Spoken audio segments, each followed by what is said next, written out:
vamos a estudiar las principales medidas de tendencia central, que son una herramienta indispensable para el estudio del comportamiento de una muestra y, por extensión, de una población de interés. Primero, revisemos el concepto de tendencia. Cuando se habla de una tendencia, se refiere a un comportamiento común, es decir, el comportamiento que viene involucrado a un grupo de personas, a la mayoría de la muestra que se está analizando. Los aspectos para hablar de una tendencia son los siguientes. El primero, un patrón, un valor de mayor repetición. En estadística, este valor se conoce con el nombre de moda. El segundo criterio es el comportamiento promedio de dicha población analizada, o en el caso del estudio, de la muestra seleccionada. En este caso, hablamos de una media. Hay distintos tipos de media, pero para el cálculo de las medidas de tendencia central nos referimos en particular a la media aritmética. Por último, otro criterio de selección para el cálculo de las medidas de tendencia central corresponde al valor medio, es decir, el punto central de la serie ordenada de datos o individuos analizados. Para la estadística, este valor recibe el nombre de mediana. Estas son las principales medidas de tendencia central. Vamos a enfocarnos con un poco más de detalle en cada una de ellas. Empecemos por la moda. La moda es la categoría con mayores repeticiones en la serie analizada.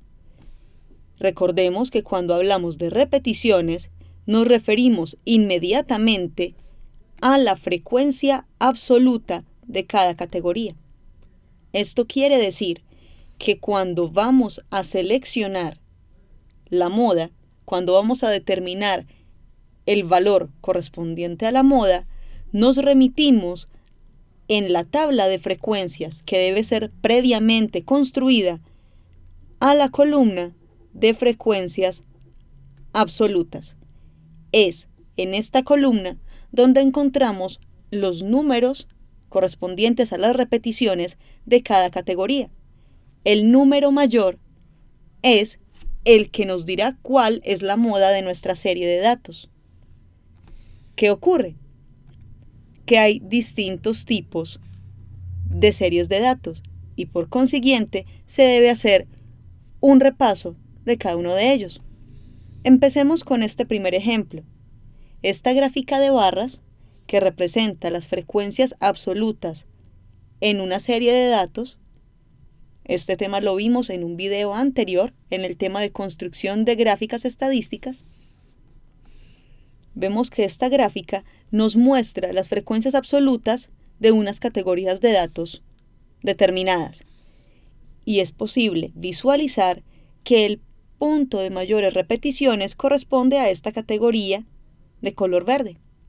Esta es, por lo tanto, la moda de esta serie de datos.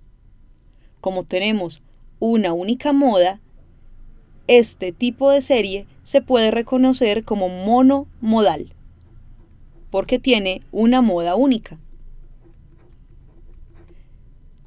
Sin embargo, también contamos con otro tipo de series de datos, como esta en la segunda gráfica de barras. Vemos que en esta gráfica tenemos 3 categorías con igual número de repeticiones y que son, a su vez, el mayor número de las categorías disponibles.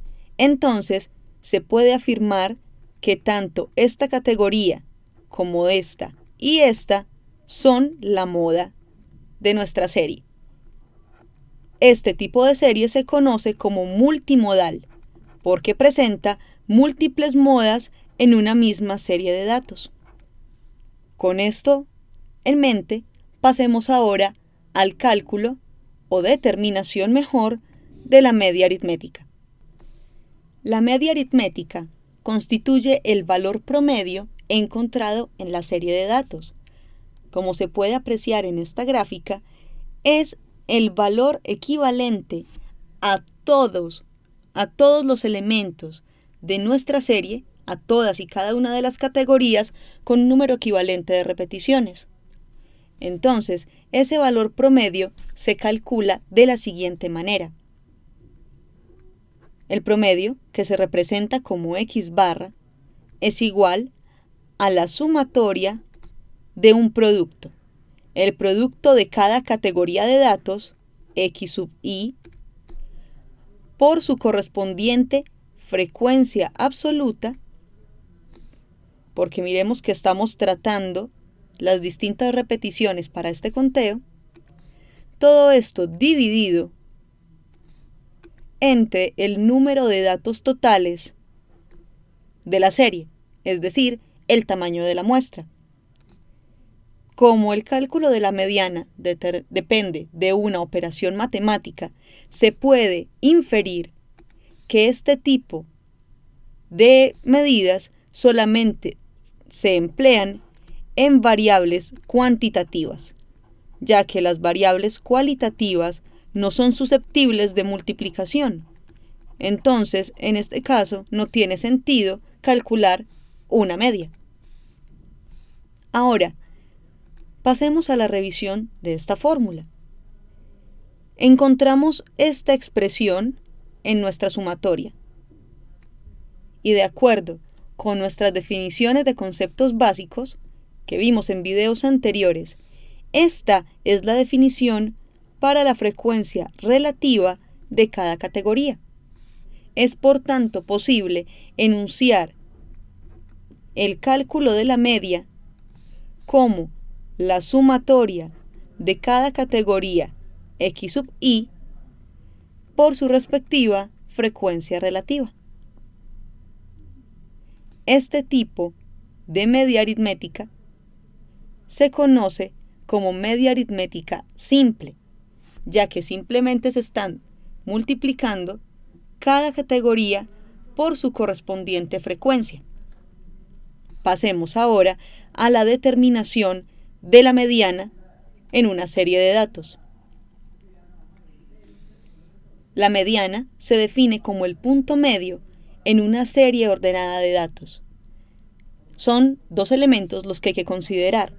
El primero, que se trata de un punto medio, o sea que se ubica en el centro de nuestra serie. Y segundo, que para poder hallar la mediana, la serie debe estar ordenada. Por tanto, podemos expresar lo siguiente. Si n es el tamaño de nuestra muestra, el criterio para el cálculo de la mediana es precisamente la mitad de ese tamaño muestral, porque es allí en donde se localiza la mediana. La mediana depende de este criterio, n medios, que es el punto en el cual se ubica la mediana, como ya hemos dicho. Pero también hay que considerar dos elementos. Uno, ¿qué ocurre cuando nuestro tamaño muestral es par? Y a su vez, ¿qué ocurre cuando nuestro tamaño muestral es impar? Este criterio es de mucha importancia, porque con él se aplican diferentes herramientas para la determinación de la mediana. Para la mediana, se debe tener lo siguiente en cuenta. Cuando tenemos un número par de datos en el tamaño de nuestra muestra, debemos considerar dos datos intermedios. Es decir, debemos tener en cuenta en nuestra serie ordenada de datos los datos que se ubican en la posición n medios y los datos ubicados en la posición n medios más 1. Es decir, de 30 datos, la posición n medios corresponde al dato que se ubica en la posición 15. Y el siguiente valor es el que se ubica en la posición número 16. ambos datos están en el centro de nuestra serie. Entonces, no puede descartarse el uno o el otro, por lo cual la mediana se obtiene mediante el promedio de ambos valores. Ahora, cuando tratamos con un número de datos impar, el que se ubica en la posición n medios asterisco corresponde a la mediana. ¿A qué hacemos alusión con este asterisco? Al siguiente criterio. La fórmula o el aspecto que permite hallar las posiciones de datos que vamos a utilizar es el siguiente. Debemos buscar un valor de frecuencia absoluta acumulada que sea mayor o igual a n medios. Así que este valor de frecuencia absoluta acumulada nos va a permitir encontrar las posiciones requeridas para el cálculo de la mediana. Así que si nos remitimos a una tabla de frecuencias, debemos ubicar la columna de las frecuencias absolutas acumuladas. Y es el valor mayor o igual a este n medios el que nos dirá cuál es el x sub i correspondiente a nuestra mediana. Esto aplica tanto para número par como para número impar, solamente que el número par requiere un promedio entre los dos datos intermedios, mientras que el n impar es un valor único para esta medida de tendencia central. Vamos a explorar y a explicar un poco mejor este tema con varios ejemplos que vienen en los videos a continuación.